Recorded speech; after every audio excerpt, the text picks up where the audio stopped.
Hello everybody, ito po ang inyong lingkod, Yuritech at your service. Ang topic naman natin ngayon ay aalamin naman natin kung ano ba ang kaibahan ng LCD sa OLED technology.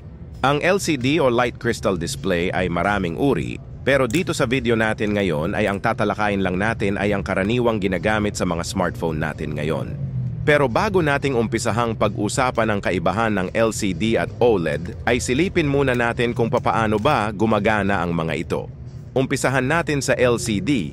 Ang LCD ay may 6 na layer at ang mga ito ay ang Vertical Polarizer, TFT, Liquid Crystal, Electrode, Color Filter at ang Horizontal Polarizer. Keep in mind na hindi ko na po isinama ang backlight dahil hindi naman kasali sa grupo ng LCD ang backlight. Dito ay ipapaliwanag ko naman po sa inyo kung papaano naman po gumagana ang LCD. Starting from the backlight ay maglalakbay ang ilaw patungo sa vertical polarized filter. Take note na ang light ay naglalakbay bilang electromagnetic waves na kung saan ang electric field ay vertical at ang magnetic field ay horizontal. At dahil ang unang nakaharang sa backlight ay vertical filter, kaya hindi makakadaan ang horizontal magnetic wave. Kapag na-filter na ang ilaw, ay ang tawag ay polarized light. Kailangang ipolarize ang ilaw para makontrol natin ang takbo at galaw ng ilaw. Kapag nakalagpas na ang ilaw sa vertical filter, ay dadaan naman ito sa TFT o Thin Film Transistor at Liquid Crystal. Ang TFT ay made of transparent conductive material at para itong MOSFET or switch.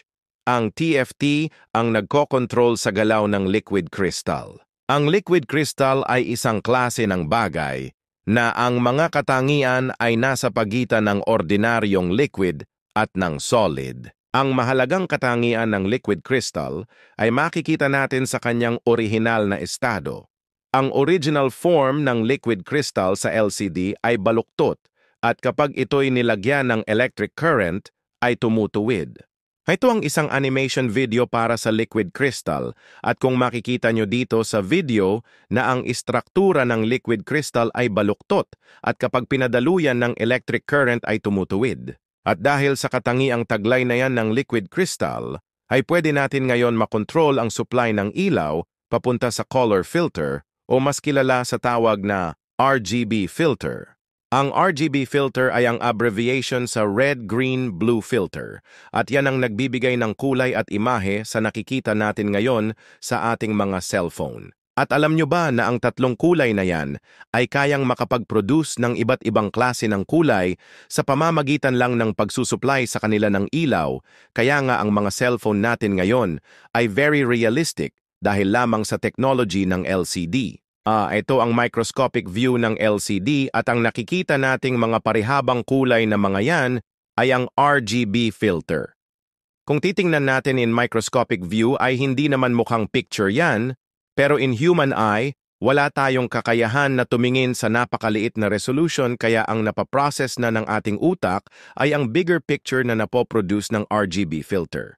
Ang mga LCD ay binubuo ng libo-libong pixel hanggang milyon-milyong pixel at ang isang pixel ay binubuo ng RGB filter, liquid crystal at TF transistor. Kapag pinagsama-sama mo ang milyon-milyong pixel ay makakabuo tayo ng LCD screen at ito na ngayon ang nakikita at ginagamit natin sa ating mga cellphones at tablet, TV at computers. At ngayong may idea na tayo kung papaano ba gumagana ang LCD ay aalamin naman natin ngayon kung papaano rin gumagana ang OLED display. Ang OLED display o Organic Light Emitting Diode ay isang uri ng display na hindi nangangailangan ng backlight. Yes po, tama po ang pagkarinig nyo, hindi po kailangan ng OLED ng backlight. Unlike po sa LCD na para makabuo po ng imahe ay kailangan po niya ng source ng backlight ay kabaliktaran naman po sa OLED technology.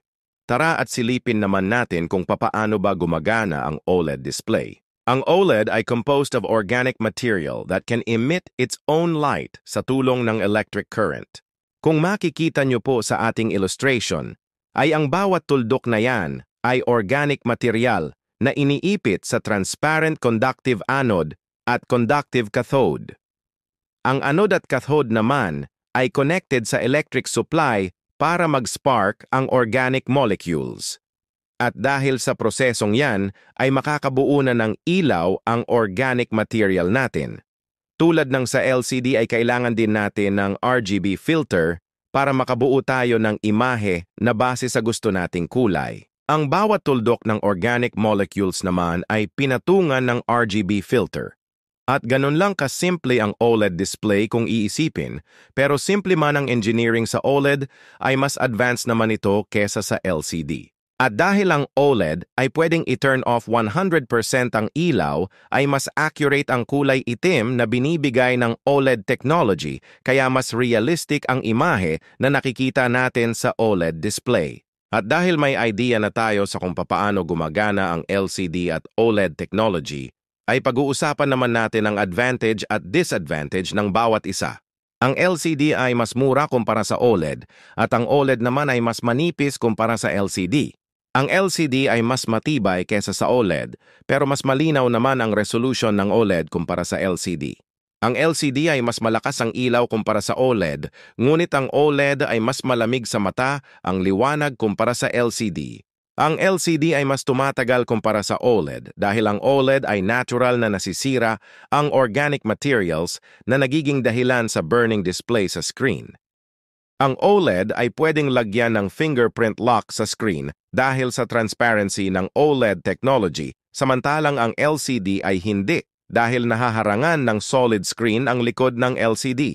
Sa madaling salita, may disadvantage at advantages ang dalawa sa isa't isa, but overall ay mas lamang pa rin ang OLED. Sana'y nagkaroon po kayo ng idea sa topic natin ngayon about sa LCD at OLED display. Ako nga po pala ang inyong lingkod, Yuritech, at your service. Hanggang sa muli po. Salamat!